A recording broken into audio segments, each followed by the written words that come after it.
Être compté parmi les vivants, c'est une grâce. Nous disons merci parce que nous sommes aujourd'hui sélectionnés parmi les vivants, comme la Bible nous dit que tous ceux qui respirent louent l'Éternel. Fidèles internautes, fidèles téléspectateurs, fidèles dédiés, bien-aimés dans les Seigneurs, bonjour et bienvenue à ces magazines Kumama Live et Sikawa Pitoara Kotombola Kiti Yanzambe Nanzela Yaloyembo. Voilà.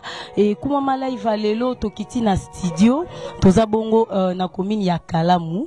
Toye na studio et Sikawapi, frère John Kandolo. Azusa misala na ya deuxième album na ye, ya carrière na ye, avant tout zoyer na plateau na Tikibino Bolanda Boyoka, frère John na studio, on va te retrouver tout juste après.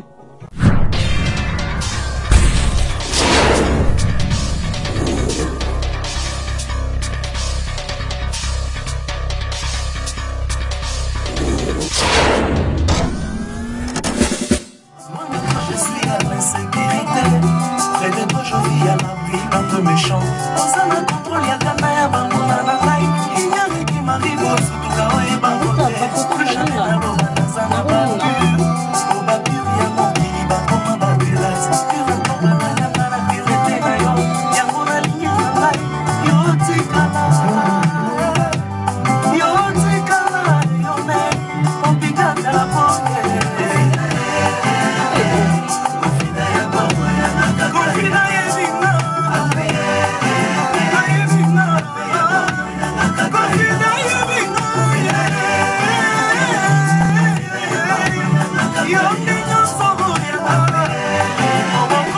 Voilà, il est déjà avec nous, le frère John Kandolo. Touti Goyokae, Ayembelibiso, Kologoti Kate. Voilà, il est là.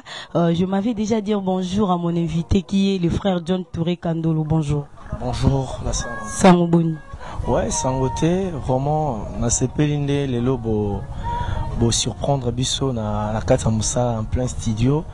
Je suis très content na ndenge boye bokanisi Bisso. Vraiment nzamba pambola Bisso et puis pambola ba internaute nyonso ba Holanda Bisso. Ba oba mona Bisso moi kala. Vraiment on est encore là. So nzamba zuna Bisso te, on est encore là pour lui servir. Voilà, au frère John, tu es qu'on se prendre dans studio, je ne sais pas. Frère John, Azo Bandela sous Kolamba, entre 2 jours, frère John, Azo préparé single, frère John en sani na studio. Merci beaucoup la sœur Nancy. Frère John Azo Sala Opus Mobimba, donc un album complet. Donc album de taille, quand je dis de taille, c'est un album qui comprend au moins 12 titres. Donc un album de taille. Voilà, Toko a déjà titre et album Mango, tu as titre phare de l'album Mizanini. Vraiment merci beaucoup, mais jusque-là on n'a pas encore, on a un titre, mais on n'est pas encore habilité à toper sango na média. Je crois que tout ça émission moro et sangi ça va média nyonso na y a internet na nyonso eza visuel au total na banda kuna biso jour wanande na lobito lobela sur titre ango ça, mais un titre moro événementiel. Voilà, au frère John, entre 2 jours, apparemment on dirait où Meli pété, hein. On dirait bah savoir on peut bien te frère John a bêti bah concert et belé penza te même bah mort frère John il m'a on a studio. Ils a dû à quoi? Non, c'est pas un problème, il y a mbangu d'abord pour na ba obalande la raba histoire na biso bien ba obaza na mémoire malambo mon qui on tend déjà petit à petit vers 3 ans depuis qu'on a réalisé. Je crois que 3 ans déjà pour réaliser un autre piste, c'est vraiment tout ça déjà presque un temps normal. Et le premier album c'est Ezaki Pena moi ba difficulté nango auto connaîtra qui bon ndebi biso na chaque circonstance to rendre grâce na Nzambe, to rendre grâce na Nzambe na o nyonso eleka na premier album nyonso esalamaki ezala défaillance ezala ba éloge ba pesa biso ezala place ba kumisa biso to longoli yango donc so ezaki omonde na lati jaquette be so ezaki na oki ba chinga ba galon na ngana longola on a pesi en Nzambe. Donc c'est ça. Donc on parlera plus de l'album entre 2 jours dans forme qui est tout Lukasu Mambwebele, mais je crois que même Bibezo et Bisabiso, ce qui est passé déjà passé. Total Marambo et Zaliboso Nabiso. Voilà, mais 3 ans on a fait John ba production Moukié. Production Moukié peut-être la production scénique. Oyo, Tobengi Sabatou, Bisike Belé Belé. Et ça, c'est avec beaucoup de raisons. C'est pas que moi qui pleure des productions scéniques. Il y a un problème maintenant, c'est un problème de management. Il y a un problème de mécène. Il y a un problème de producteur. Il y a un problème de distributeur. Même pas Bisso, peut-être, Mzete et Kauka. Tikana mi benga nzete kauka mais bateau bazadi ya banzeta mobeso ba grand na biso ba olela bongo biso bato to esika eza moi pas si pour muta miser ba moyen na ya lobika ke na obeto lobi na grand hôtel facilement na obeto lobi peut-être na 7e rue facilement na obeto peut-être na terrain tel facilement il doit faire parce qu'il y a un domaine to kota domaine à business toko ça va na nzambete muto rolinga bimisi mbongo na yazo luka retour a otala ba paramètres alors yango wana ba mona biso peut-être na production scénique et belete mais na ba église ba tout ozalaki place to bando yemba toujours na bango umela nzambe na ngai atana pasi natalela seyo poyo nzambe elikia na ngai umela kaka kotika kongote donc on était là avec eux. Voilà, au frère John Kandolo lecture nin toko sala l'album o tozo zila. Oui, bima toko sala lecture nin album wana. Bon, moi je crois que ceux au sein dans sa lecture ils ont anticipé makambo parce que lecture na olinga penga moté na misa la lecture. Mais batuba sa lecture par rapport à thématique, par rapport à ce que nous sommes en train de préparer. Batunde bon ça lecture. Na boina ça la culte de moi. Neba français baloba. Mais quand même te surprendre na studio quand même photo rappeler moi goût wana bato pe ba Hollanda faut ba ka goût parce que to moni frère John aza na studio. C'est dit frère John il faut ça la biso lecture kaka ya eloro eruya pour bato ba Hollanda ato ça nous ebelete mais moi mukie bato ba comprendre déjà que frère John a album ni roya loba obombi mususu. Faire ainsi non comprendre tes lectures aux loba et ça na sens il y a que to meka un peu comme meki sabande qu'on a biso moins soupe non c'est un instant comprendre qui était donc lecture en on est là de vraiment to connaître nzembo to kaloko à confident déjà na confident moi là que vraiment bisiko tozo kende to adorer na bana nzambe déjà confident au CP sabato mutumo lobi na tchara moté ma peut-être na fiancé mongo fiancé na lobi de seva nei en songa na bisa bato bana nzambe nyonso ou soit bandeko nyonso ba landa message au confidence sur les nzambe place mon oyemba na loba oza homme secret a bomo inangai acteur principal ya intimité kakayo opona ngai opesanga bolingo papa ozela te olinga ngai na profit. Loin de toi, je suis à l'insécurité. Près de toi, je vis à l'abri, loin de méchants. Ozana contrôle yakanaya banguna nangai. Il n'y a rien qui m'arrive au sutuka oye bangote. Plus jamais na loba nazana ba pire. Po ba pire yamo kiliba koma ba pirate. Pire encore baloignanga na pureté na yo. Yango nani. Pardon, biloko sala nga bien. Voilà, babi veut dire ba pire yamo. Oyebi ana oyemba po saka nazo sko micro. Et ça nga bien. Oyebi et ça nga bien là-bas. Aux hommes secrets ya bomo inanga. Acteur principal ya intimité kakayo. Oui, mais ça, mutumo sort ka intimité, et razarana na chérie na vraiment boye na mutu alingara mingi. Mais acteur intimité c'est quoi? Ça mutu apesa ba posa na kata mitema. Et puis mobali posa posa linga mobali. Moi si plutôt. Et ça mutumo apesa posa wana. C'est quoi acteur principal ya intimité? Acteur principal ya intimité kakayo, opona ngai opesanga bolingo papa. Ozela te olinga ngai na profit po batu musupe ba ozela air for John atambo na amer nde balingi mais nzambe swa linganga vana tambo na amer nzamba linganga a air na bande na nguluma na mabele po air musupe pa biso simeza arate sérieux acteur principal ya intimité kakayo opona ngai opesanga bolingo papa ozela te olinga ngai na profit. Loin de toi je suis à l'insécurité, près de toi je vis à l'abri, loin de méchants. Ozana contrôle ya kanaya banguna nangai. Il n'y a rien qui m'arrive au sutuka oye bangote. Plus jamais na loba nazana ba pire. Po ba pire ya mokili bakoma. Non, c'est là, pardon, frère John, je ne sais pas. Wana oyebi sara nzambe to o s'adresser na mutu mombo menanzela nzambe. Non, oyebi na yebi ça qui déjà il y a un problème il y a thématique. Au moni problème ezanini. Les gens pensent que pour yemba bien faut yemba moi si. Non. Il faut chanter Dieu plus que moi aussi. Parce que il y a des frères Maïka Lobara, Bakoumisi Mokeli, collègue Bakoumisi Bikela, mon collègue Mokeli. Donc si je vais chanter Jésus, maintenant l'andé n'a eu mon can. Il faut n'aimber bien. Il y a un place mon le baquet. Azan a contrôle. Azan a contrôle. Il y a kanda banguna na. Mon sert nansi. Bateau baluka okufa baboke la bambasu. Vous comprenez? Si on Nzambe a contrôle na bango, ça le quoi mutumo akana ki lobby wa bomo. Azan pe na arme. Ayesu a commis de bosso na yo banda lo banini. Na obeto masas. Mathieu boy a comprendre était le beau on est longwe. Aya yambio. Donc ce que ça mutumo a commandé. Oza na contrôle ya kanda ya banguna na ngai, il n'y a rien qui m'arrive au sutuka oye bangote. Donc toi Nzambe. Voilà, merci balobi ba pire ba koma ba pirate vraiment. Je dis comme ça merci à celui que j'appelle mon ami de tous les garçons soit Guinéo, Hervé Kubilou kamuninga mwa otikala jamais retrahir ngai. Hein? Yo vraiment va nous rendre quoi mon beau trahir vraiment ça m'a trop. Je signale déjà nous sommes sur décodeur Aurora pour les gens de l'Afrique, Europe, on est canal 55, canal 64 pour ceux de Scandinavie et puis canal 93 pour les États-Unis et les Canada, c'est-à-dire Congo Yasika anti rien à dire balobi betu yeba aux différences yena boke seneza biso to ananzambe bino bwana nani vraiment toyora obini confident tora confident et c'est ça bana nzambe nyonso bao landa biso voilà confident ya bo moinanga kaka yo appuyer bo moinanga kaka yo confident ya bo moinanga kaka yo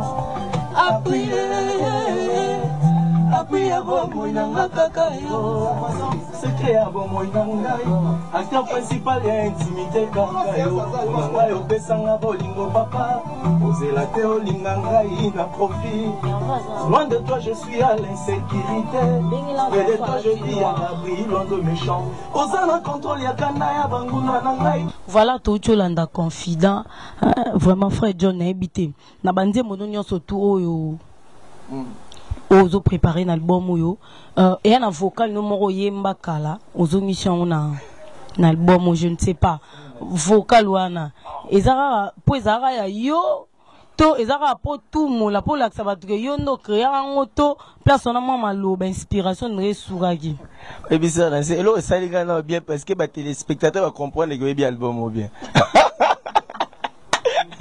Vous comprenez? Et là, c'est pas ici, on va téléspectateur va comprendre que oui, l'album bien. Vraiment, ça, ainsi, faut bien, Azarana, biso, na ba répétition, Moko, Bandeko, va soutenir, biso, parmi, Baza, Sernansi, Azana, Kati, Nzambi, Pambola, et puis, Pambola, Sito, Mounene, et puis, grand frère, Nangamoro, Alinga, qui n'a les canaux émission, vraiment, grand frère. Émission, en gros, na, surtout, Zongela, en gros, tout ça, ya Kimia, Atoé, bah, surprendre, biso, nous sommes là. Vraiment. Et là, on a otuninga vocal wana eza oyebi bio muso ezalaka nande amabete. Mais c'est là moko oyemba peut-être 2 temps, on comprend que na 2 temps wana on se retrouver na loro moboy. Et ça non lui sont oyebi kenga na oyemba banze ma frère Mike. D'abord na kosate na yemba ngona ba kids. Ce nga na kei ba inviter nga place mo oh batu ba luka mal à l'aise. Na beta ngoko na beti vraiment mal à l'aise. Et ça ma bete bo so na yembe loko nga mona yemba. Bah bisinga vraiment et le quoi pasteur monsieur Zaranine na langwa no yembango mais pour ani yanga moko te na sana ko yemba zongi pona ni zongi pona sepeli nango na sepeli na yembango et lokola otuna sœur Marie Misamo yawe yemba ma combien de fois yemba mi otumba ya okalinga ya ozikisa ya nyonso donc parce que na mona ki na temps to kende ya musique il faut que tozongele le roi c'était très important. Voilà, album Meza déjà na combien de titres et plutôt Zelango quand? Ouais, album Meza na 12 titres. Oui. Ceux qui toko Zelango na ko pesa na noté au moni même à ce qui concerne que tous les canaba médias bona bande ko se réserver moi moké Pascal bon moto to sango na moi et ba norme to respecter un peu de normes. Oui. Sur le plan au moni moi na maye les amoto ba ibisi peut-être lobby na chouaki. il faut avoir des paramètres. Si et ça là échec nous là. Si on comprend en français, il faut améliorer forme nous autant sous français. Alors tout à l'heure qui toye bibi somo bisiko ezala qui un peu ba différence ezala qui. Alors le cours là il faut to bongi sango poto pesa le meilleur to la kimia. To le kaka na ba média poto bisabatu qui maintenant c'est prêt, on est là. Donc c'est pas encore prêt. C'est prêt mais on n'est pas pressé. Ouais. Il y a un problème, tous à la près. Tu as topé ça. Et ça, le roi, maman, ça, on a cuisine, Mozart, on a posé qu'on lit dans la cuisine. Des taureaux, on a mis ça. Voilà, au frère John Kandolo habite aux à la précédé. C'est-à-dire, à l'année première, à la précédé, album Izan en Ubimato Savré. Voilà, au frère John Kandolo, l'album Oyo, au MBC, Banane, na Banane. Je ne sais pas, une sous ba featuring Ezali, au MBC, Batou, Baninga, na Bengisi, ba soutenir yo, ba yembana yo. Vraiment, d'abord, album Oyo, et album Oyo, tout ça, vraiment, il y a ma casse dans groupe. Les instruments de l'évangile. Et moi, tout le monde a une mission, mon frère John. Bino bolingika bino siko neni osali affiche ya liboso ka yo moko na nini nabi non ezaki par rapport à marambo ebele ça na c'est ici c'était par rapport à marambo ebele mais tout royo ba mona vraiment na les instruments de l'évangile bisonyo son affiche. Tout vraiment instrument de l'évangile va travailler dans quatre albums et ça apport. Alors maintenant c'est les groupes. Alors à part groupe nanga na travaillé na grand frère nanga mon alinga mingi, j'ai vraiment beaucoup d'estime. Fai na benga un album et puis na bengi écouter. Té. Et là yé ko so commandé nga John Longola Nzembo na Longoli. Les gens battent mon souffle au yoga en bongo. Frère Patrice. Frère Patrice, ouais. Ah, hier, on s'est dit, il y a des gens qui s'y est. Long, il y a des frère John, na lingin te na longoli parce que na tuni papa pourquoi thématique na on a CP na ngote. Il y a des gens John, na lingi musico beta touro zala proche de l'église. Ça banzembo ko mema batu na culte.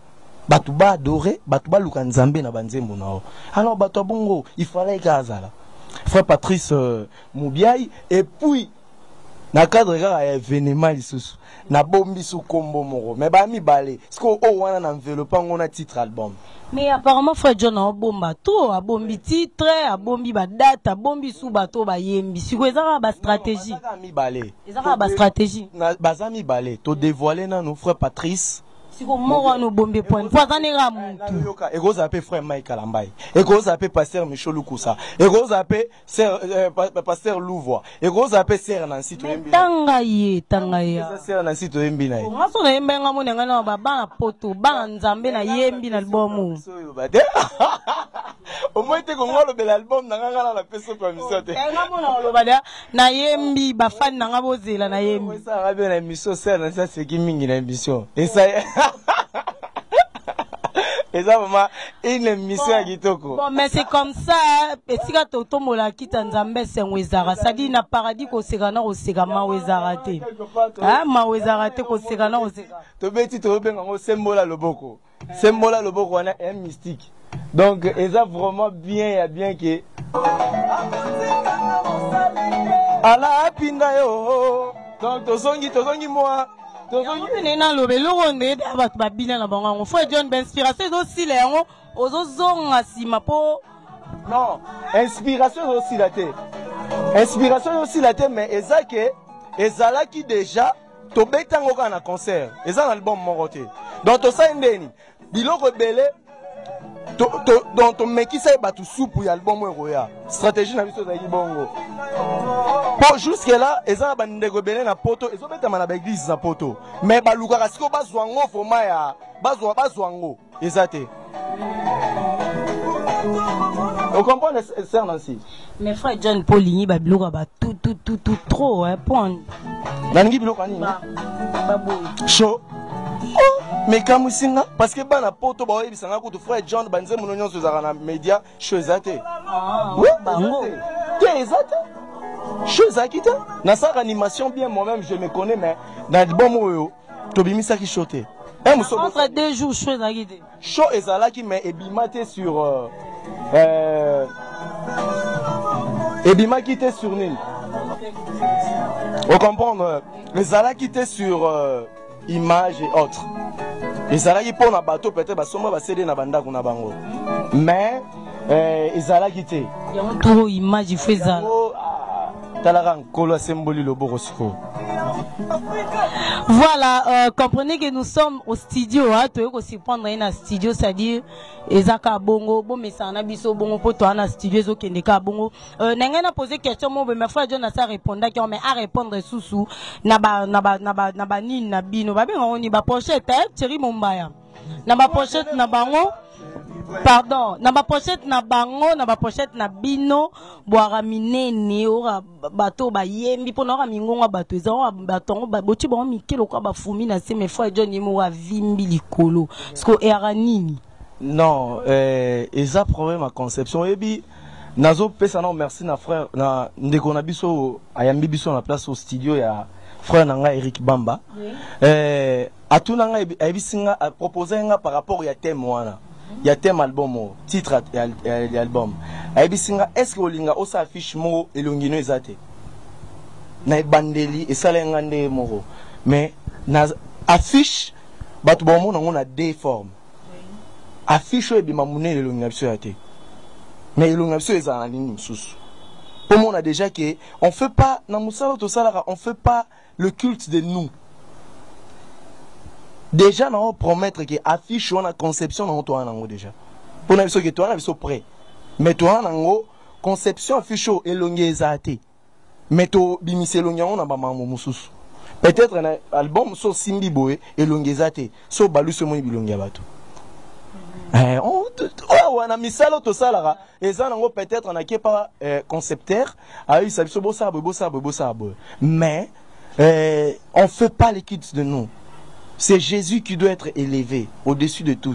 Parce que au moment où il y a bandeleti souka, na bois qui moutute, pour nous tirer pour boire. Il y a tant de personnes en bon. Non. Au boire, liboso zo boire. Non. Na boire péter na album liboso péter na concert ndeto parce que concert so betango le roi festival. To CP là, un monde na betio, to bineli nzambe. Ah, c'est vrai. Donc c'est comme ça. Mais album boy, attends de personnes en bon on a boire. C'est Jésus élevé. Na producteur pour boire. Il écoute soit y bon on a boy nanga. Ponde to komi ko na niveau to komi to bunda siko muto ya lokwa longola yo conception zaranango ya bien Yesu. Oye as producteur non, Jésus restera Jésus, c'est lui le vrai producteur.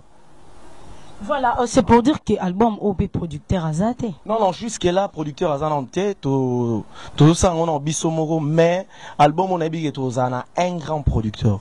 Là, je le sais, je crois par rapport à Maloba Tata et Bisenga.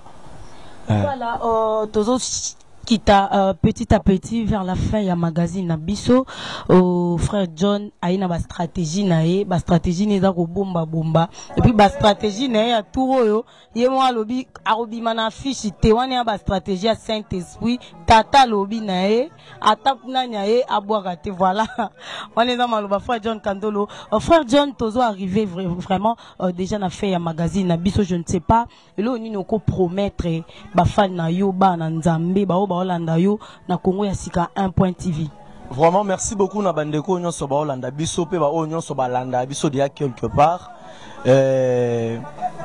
toza nkata musala ndeka toyemba nga na kufa te na otatola vraiment nous sommes là tozala qui en plein travail au lelo bandeko na biso nansi ba surprendre biso tokanga ma boroté tokanga ma boroté to changer qui peut métier té pour mutu musaka sana comme somba ba jean na braza pona te gate tokanga ma boroté on était toujours au four moulin pour tout ça la musala o ya tata bengela biso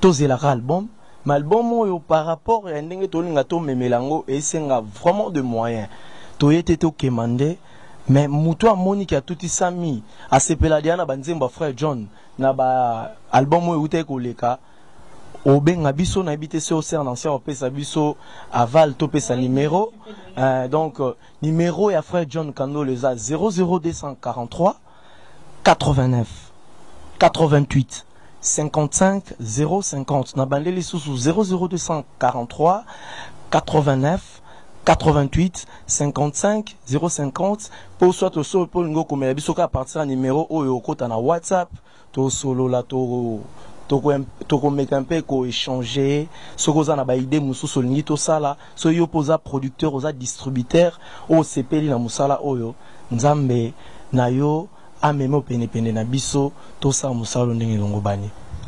Voilà, nous sommes pratiquement arrivés à l'Apocalypse. C'est notre magazine d'aujourd'hui. Frère John Kandolo Poto Kabwana déjà impressionnant par rapport à magazine et puis Soza quand même na batu balanda vraiment ba mbote ça bon.